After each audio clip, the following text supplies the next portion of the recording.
Okay, so in this video, I'm going to show you how you use the sub-users feature here in the software. Sub-users, which we internally in the software refer to as agents, is a great feature if you have a team, for instance, and you want to divide up your tasks and the different correspondences that you've got with all your contacts among different departments, sort of divide and conquer. And so it's a fantastic feature. And the first thing that you're going to need in order to set it up is two or more Twilio lines. So I've gone ahead and added a new line. So we've got the line that you saw in previous demos that is assigned to the admin, the master account. But we've also gone ahead and created a new line, which is called the sales department. And I've configured that for incoming text and voice calls. And now I'm going to go over here to the user management tab.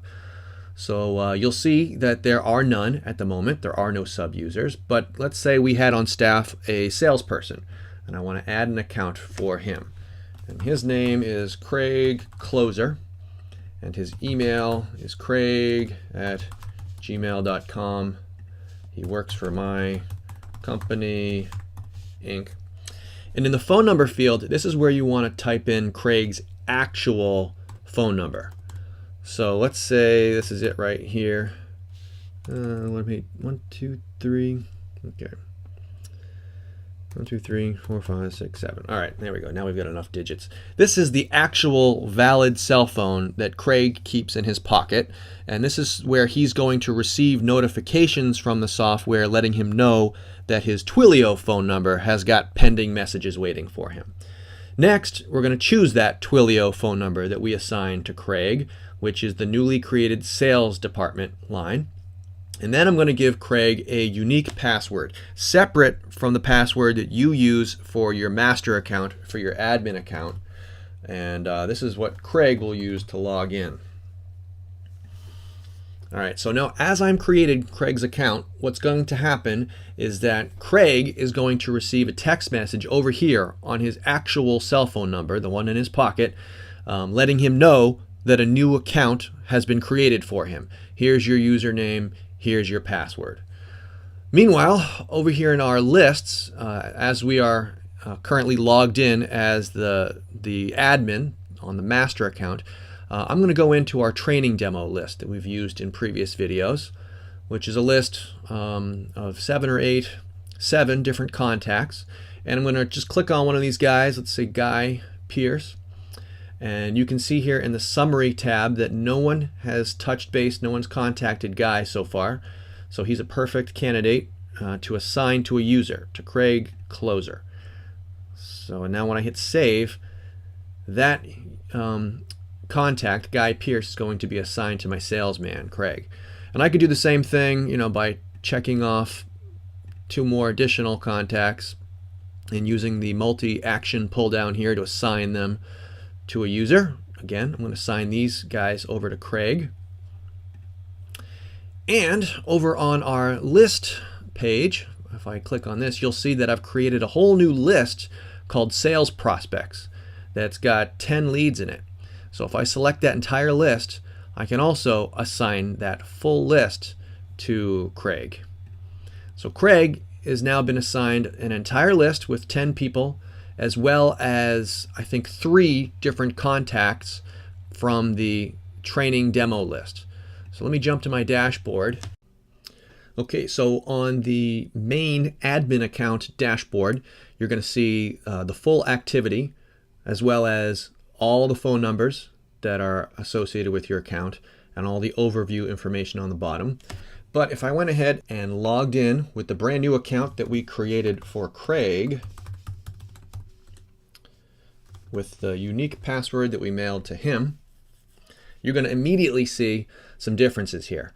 Craig, using the same filtering, is only seeing 1, and that was a test message I sent a moment ago. Likewise, Craig only sees a single phone number here, the one that he has access to, only sees this overview information. And over on the left-hand navigation, he's only seeing a subset of the features. He doesn't have access to quite a bit of this stuff. So that's how you can tell these 2 accounts apart. And over in Craig's lists, he's only going to see 2 lists. he's going to see sales prospects, which was that entire list that we assigned over to Craig. And then he's going to see another list called new leads. And that's where any individual leads that we send over to Craig are going to land. So here they are, the 3 leads that we gave him that were from the training demo list from the other account.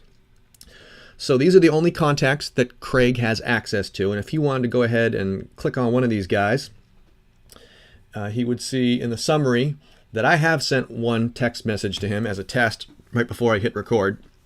But ordinarily you'd be seeing zeros here. And down in the inbox, he can use these features down the bottom to send a message of his own. And let's use one of our keywords, why not? So these are like merge fields, you can see, and it will software will substitute in the data that we have on this contact. So if he sent that message, then he'd get a second one here that also says, hello, Johan. So I'll collapse that down so you can see it. What he can't see is all the correspondence that we may have previously had with Johan using the admin account features. So now if I switch back over to our admin account and I refresh things, you'll see that these touch points, SMS, all this activity information is going to increment to now say 16. And if we went to Johan, who is in the training demo list, and where is he? Here he is. And I went and I looked at the inbox, I would have access to seeing both of the messages that were sent from the sales department. And in fact, I can send a message here of my own. F name. If you're watching, Johan, sorry for all the spam. And I can send one from our account. And you can see that this one is sent from the training demo line. And this is from the sales department. I can even use the sales department line and I can send it again.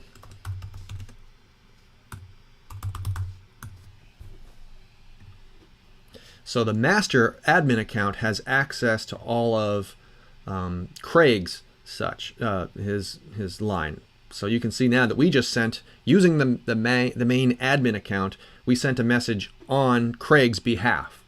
And back over in Craig's account, if I now go into the correspondence, you will see, oh, looks like I've confused him a bit.